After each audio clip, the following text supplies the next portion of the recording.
I wasn't born a leader. They were all around me, though, in the community, at work, at school. Leaders were everywhere. They were the heads of families, coaches of teams, business leaders, mentors, organizational decision makers. I admired these leaders. They influenced who I was and who I was becoming. Whatever they did professionally or how they became what they were, I aspired to walk in their footsteps. And so I committed myself to becoming one. Finally, it came to me. It wasn't just what leaders knew that enabled them to lead. They had a voice. They could tell their story. They could listen and answer. They didn't just accomplish. They communicated. So I set out to find my voice, learn to process information on my toes. I needed to learn to listen, learn to give feedback and accept it. I needed to organize, plan, deliver, follow up. I needed a place where all the ingredients were there and someone would guide me along the way. I found that place. I found a community of learners and the path to leadership. I am a leader and I was made. Thank you for that introduction, Mark, and for the opportunity to speak, hoping I wasn't an arbitrary choice, to all the leaders in the making that are here today at the Chatswood Speaking and Leadership Club. And let's face it, the journey is a never-ending one. For those that didn't recognize the spiel at the start, that is the Toastmasters brand positioning statement. It's used to help define who we are, what we do, and how to present ourselves. But what is being a leader? How do you inspire trust? How do you share and build on a vision? How do you lead and not manage the tasks at hand? More importantly, are you prepared to ask of yourself and others, what did we get wrong? How would you do it differently? What are we missing? All this as opposed to micromanaging the task that perhaps we know we can do better. According to Vance Oakley-Picard, an American journalist and social critic, leadership appears to be the art of getting others to want to do something you are convinced should be done. Buddhist tradition describes three styles of compassionate leadership. The trailblazer, who leads from the front, takes risks and sets an example. The ferryman, who accompanies those in his care on the ups and downs of the crossing. And the shepherd, who sees every one of their flock into safety before themselves. Three styles, three approaches. But what they have in common is an all-encompassing concern for the welfare of those they lead. It was Simon Sinek who brought this home for me when he said that leadership was to not be in charge, but responsible for those in your charge. Do you want to be responsible for the job or the people who do the job? I've arrived at a bit of an epiphany about the purpose of life. Why and how we live impacts how long we have on this earth. From elixirs to lifestyle, there are an increasing number of solutions, all for a price. But I think I'm just starting to get it.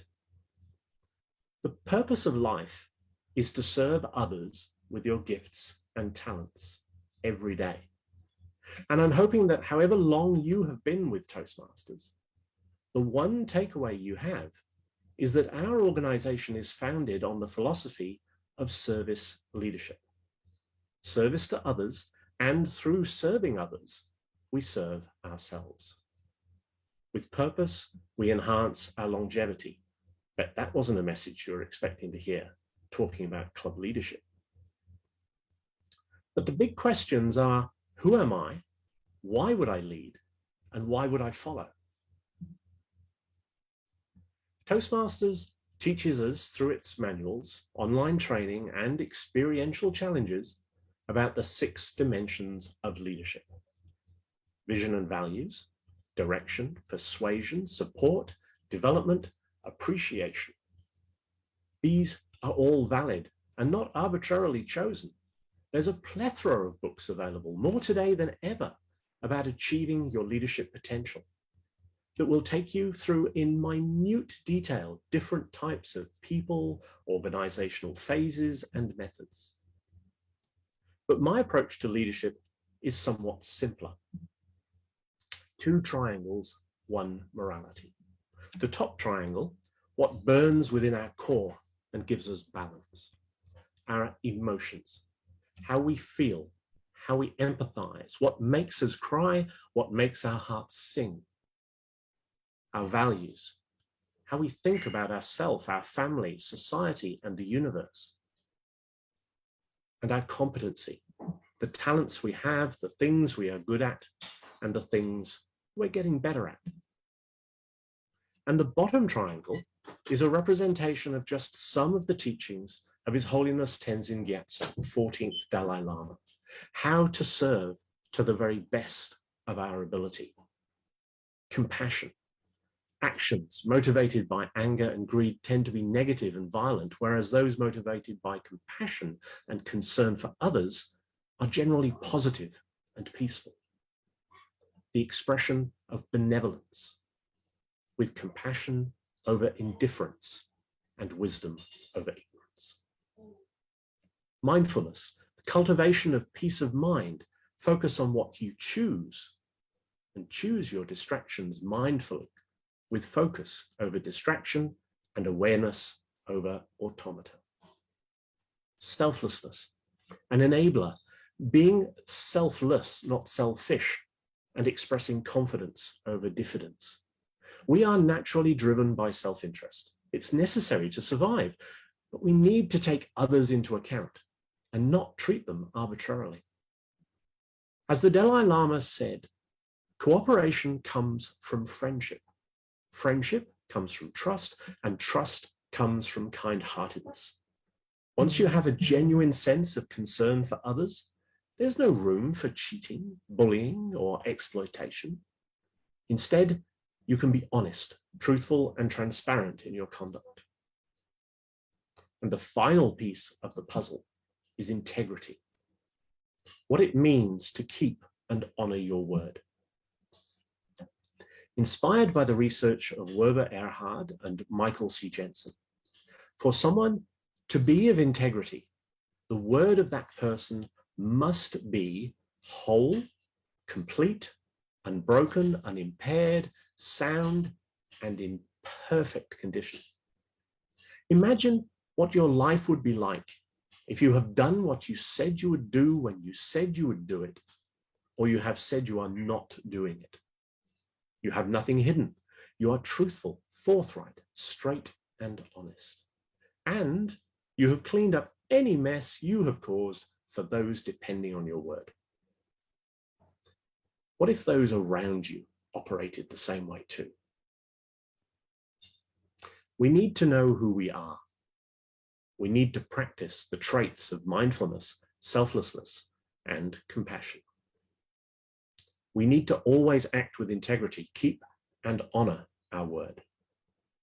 I believe we're here not arbitrarily, but because we have chosen to become a better communicator and leader, perhaps serving as a club officer, or indeed other leadership roles within our organization, or simply building our confidence and belief in ourselves to be able to step up.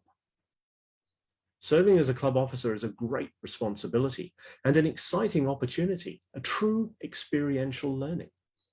So, in an effort to rouse a flicker of passion to take on club leadership opportunities and to join your club executive and shadow the roles ready for next time, and because any of you can take the time to read a manual and check out the detail, here's my take on the officer roles. And be assured, I'm in my 13th year, and the learning never stops for those that engage. The manuals use this color coding to make following the handbooks easier, but they don't use my caricatures that represent Toastmaster friends, with their consent, a time in their lives when they took the role and how this embodied their function. First up is Angie as cheerleader, also known as club president. She held us together. She is the one that always gets us to rally. If our moods are down or there's been frustration with logistics and cancellations, she's there. She doesn't do everything, but she's a knack of getting everyone else to. And she's part of the trio who look after and administer Basecamp, tracking progress against pathways. For you, this is Amanda. Can you spot the resemblance here? A little more hair? It's me, the expedition planner, also known as the VP of Education. I love the challenge of looking to the future and making sure there's an alignment between the members' goals and those of the club. Ensuring the experiences and challenges are about growth and that progress is tracked and suitably acknowledged. For you, this is Mark. This is another Kevin, and he was called K1 and was the camp cook, also known as the Vice President of Membership. He looked after the well-being at Three Kings in New Zealand. He literally did do the cooking for every meeting. But more than this, he was the glue that ensured hospitality and welcomes were always attended to. For you, this is also your president, Amanda. Every team has an adrenaline junkie, and Andre as Daredevil, also known as VP Public Relations, was ours. Crazy out there plans to help promote the group, from blogging on websites to selfies, base jumping with a Toastmasters magazine. Social media is an amazing draw card and should be exploited. For you, Mark is doubling up in this role. Gillian, as an archaeologist, also known as secretary, could also be called the historian of the group. All the records from when chartered to those new officer release forms I mentioned. She even holds the treasurer to account and has notes on everything.